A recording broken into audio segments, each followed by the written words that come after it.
പ്രിയപ്പെട്ടവരെ, എല്ലാവർക്കും പുതിയൊരു വീഡിയോയിലേക്ക് സ്വാഗതം. ഇന്നത്തെ നമ്മുടെ റെസിപ്പി എന്ന് പറയുന്നത് ഏത്തക്കായ കൊണ്ട് തയ്യാറാക്കിയ വളരെ രുചികരമായിട്ടുള്ളൊരു കറിയാണ്.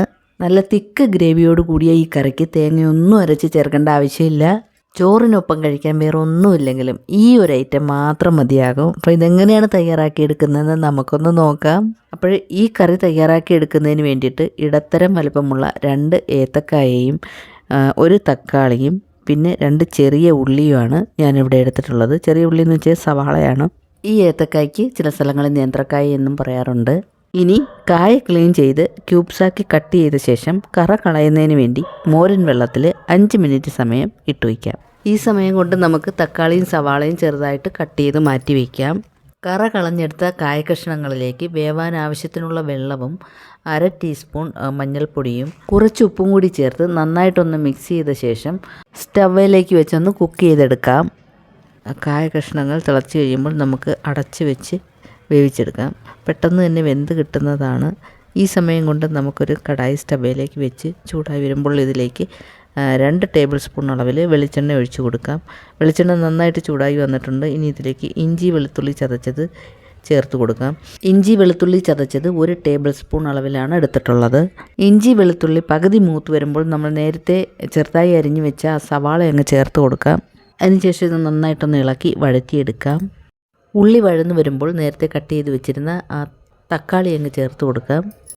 തക്കാളി ചേർത്തിട്ട് നല്ലതുപോലെ ഒന്ന് ഇളക്കി കൊടുക്കാം. അതിനുശേഷം നമുക്കിതിലേക്ക് കുറച്ച് കറിവേപ്പില ചേർത്ത് കൊടുക്കാം. ഇതിനാവശ്യമായിട്ട് ഞാനിവിടെ 2 തണ്ട് കറിവേപ്പിലയാണ് എടുത്തിട്ടുള്ളത്. നന്നായിട്ടൊന്ന് ഇളക്കിയതിന് ശേഷം നമുക്കിത് അടച്ച് വയ്ക്കാം. തീ ഒരുപാട് കൂടി പോകണ്ട, ലോ ഫ്ലെയിമിലേക്ക് ആക്കി കൊടുക്കാം. തക്കാളിയൊന്നും ഒരുപാട് വേവിക്കേണ്ട ആവശ്യമില്ല. 1 മിനിറ്റ് സമയം കൊണ്ട് നമുക്കിത് വെന്ത് കിട്ടും.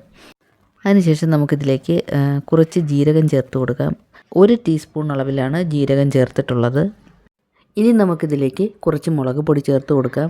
എരിവ് കുറഞ്ഞ കാശ്മീരി മുളക് പൊടി 1.5 ടീസ്പൂൺ അളവിലാണ് ഞാനിവിടെ ചേർത്ത് കൊടുക്കുന്നത്. ഈ സമയം തീ കൂടാൻ പാടില്ല, ലോ ഫ്ലെയിമിൽ തന്നെ ആയിരിക്കണം.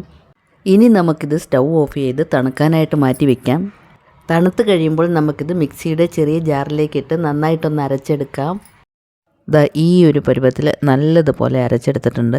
ഇനി നമുക്കിത് ആ കടായിലേക്കിട്ട് കുറച്ച് വെള്ളവും കൂടി ഒഴിച്ച് നല്ലതുപോലെ ഒന്ന് ഇളക്കി യോജിപ്പിച്ച് കൊടുത്ത ശേഷം ഒന്ന് തിളപ്പിച്ചെടുക്കാം.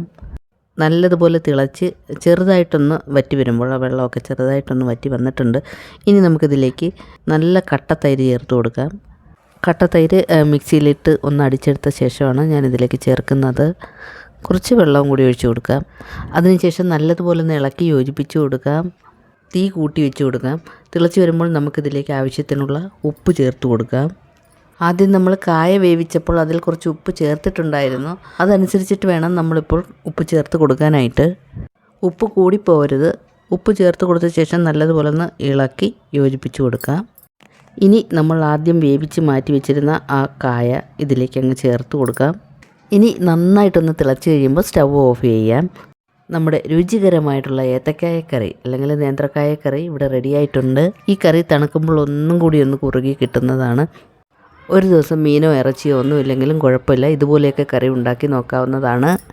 ഈ വീഡിയോ നിങ്ങൾക്ക് ഇഷ്ടമായി കാണുമെന്ന് വിശ്വസിക്കുന്നു. ഇഷ്ടമായെങ്കിൽ ഒന്ന് ലൈക്ക് ചെയ്തേക്കണേ. അതുപോലെ ആദ്യമായിട്ട് കാണുന്നവരാരെങ്കിലും ഉണ്ടെങ്കിൽ സബ്സ്ക്രൈബ് ചെയ്തൊന്ന് കൂട്ടാക്കാനും മറന്നു പോകരുത്.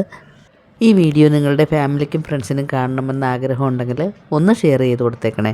അതുപോലെ നിങ്ങളുടെ അഭിപ്രായം കമൻറ്റായി അറിയിക്കണം. Thanks for watching.